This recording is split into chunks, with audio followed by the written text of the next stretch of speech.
प्यारे दोस्तों, मैं आपको एक कहानी सुनाने वाला हूँ जिसका अंत तक देखने में मजबूर हो जाएगा। नूरपुर गांव एक छोटा सा शांत गांव था, लेकिन इसके पास का जंगल डर और रहस्यों से भरा था। गांव के बुजुर्ग कहते थे कि इस जंगल में जाने वाला कभी वापस नहीं लौटता। जैनब, गांव की सबसे जिज्ञासु लड़की, हमेशा इस जंगल के रहस्यों को जानना चाहती थी। एक रात जैनब को सपना आता है। एक सफेद बकरी उसके पास आती है और कहती है, तुम्हारी किस्मत जंगल में छुपी है, वहां आओ। यह सपना इतना स्पष्ट था कि जैनब जागने के बाद भी इसे भूल नहीं पाई। जैनब को बार बार वही सपना आता है। बकरी उसकी तरफ देखकर मुस्कुराती है और उसे बुलाती है। जैनब परेशान हो जाती है। वह अपनी माँ को बताती है, लेकिन माँ इसे एक सामान्य सपना मानती है। जैनब के मन में उत्सुकता बढ़ती जाती है। वह अकेले जंगल में जाने का फैसला करती है। गांव के लोगों की चेतावनियों के बावजूद वह अपने सपने का सच जानना चाहती थी। जंगल में कदम रखते ही जैनब को एक अजीब सा एहसास होता है। वहां चारों ओर सन्नाटा था, लेकिन बीच बीच में पत्तियों की सरसराहट उसे महसूस होती थी, जैसे कोई उसका पीछा कर रहा हो। कुछ दूर चलने के बाद जैनब को वही सफेद बकरी दिखती है जो उसके सपने में आती थी। बकरी ने इंसानी आवाज में कहा, तुम्हें पता है तुम यहाँ क्यों हो? जैनब चौंक जाती है। बकरी जैनब को बताती है कि वह साधारण बकरी नहीं है, वह श्रापित है। किसी ने उसे एक बकरी के रूप में कैद कर दिया है। वह कहती है, तुम ही मेरी मदद कर सकती हो। बकरी बताती है कि वह पहले एक इंसान थी। एक जादूगर ने उसे श्राप दिया था। यह श्राप तभी टूटेगा जब कोई इंसान उससे शादी करेगा।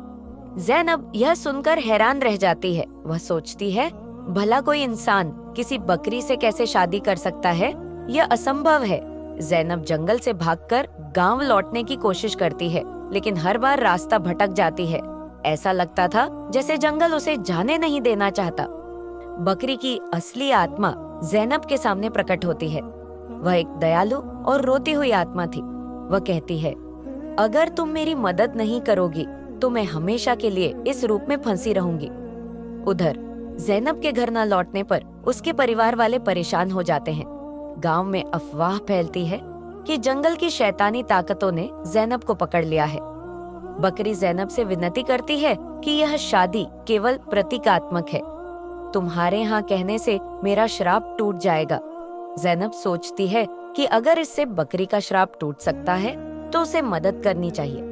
लेकिन वह बकरी से कहती है, अगर मैं तुम्हारी मदद करूं तो तुम्हें भी मेरी मदद करनी होगी।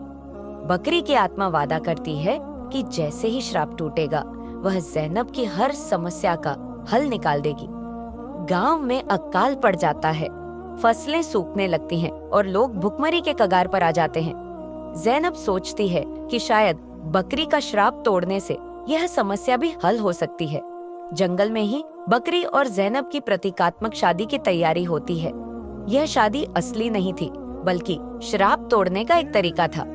जैनब और बकरी के बीच एक रहस्यमयी रस्म होती है। जैसे ही जैनब हाँ कहती है, जंगल में रोशनी फैल जाती है। बकरी का श्राप टूट जाता है और वह एक खूबसूरत महिला में बदल जाती है। वह जैनब को धन्यवाद देती है और बताती है कि वह एक परी थी। परी बताती है कि उसे एक शैतानी जादूगर ने श्राप दिया था। जैनब की दयालुता और साहस ने उसे बचा लिया। परी जैनब को गांव तक सुरक्षित पहुंचाती है। वह कहती है कि अब जैनब के गांव की सारी परेशानियां खत्म हो जाएंगी। गांव में बारिश होती है, फसलें हरी हो जाती हैं और लोगों की भूख मिट जाती है। लोग इसे ईश्वर का चमत्कार मानते हैं। गांव वाले जैनब का स्वागत करते हैं, लेकिन जब वह परी की कहानी सुनाती है तो लोग हैरान रह जाते हैं। परी जैनब और गांव वालों को आशीर्वाद देती है कि अब उनके गांव में कभी कोई समस्या नहीं आएगी। लेकिन कहानी यहीं खत्म नहीं होती। वह शैतानी जादूगर जिसने परी को श्राप दिया था वापस आता है। परी और जादूगर के बीच एक भीषण युद्ध होता है। जैनब भी परी की मदद करती है। परी और जैनब की सूझबूझ से जादूगर को हराया जाता है। वह हमेशा के लिए जंगल से गायब हो जाता है। गांव में अब शांति और समृद्धि छा जाती है। लोग जैनब को नायक मानते हैं।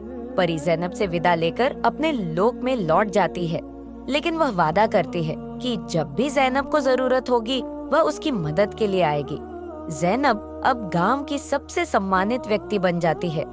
उसकी कहानी पीढ़ी दर पीढ़ी सुनाई जाती है, जो साहस, दयालुता और करुणा का संदेश देती है।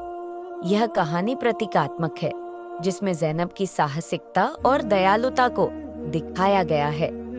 बकरी के श्राप और परी की मुक्ति के माध्यम से यह सिखाया गया है कि जब आप दूसरों की मदद करते हैं तो आपके जीवन में भी चमत्कार होते हैं।